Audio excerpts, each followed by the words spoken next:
अस्सलाम वालेकुम। आज मैं आपको आयरन साफ़ करना सिखाऊंगी।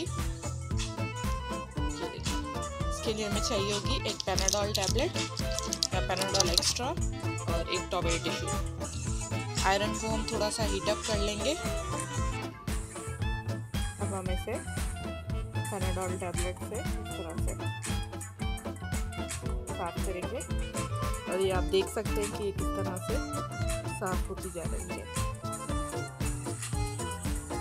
थोड़ा सा हाथ बचा के साफ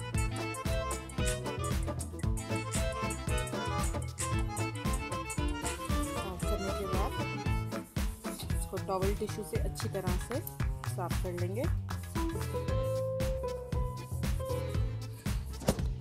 वो आप देख सकते हैं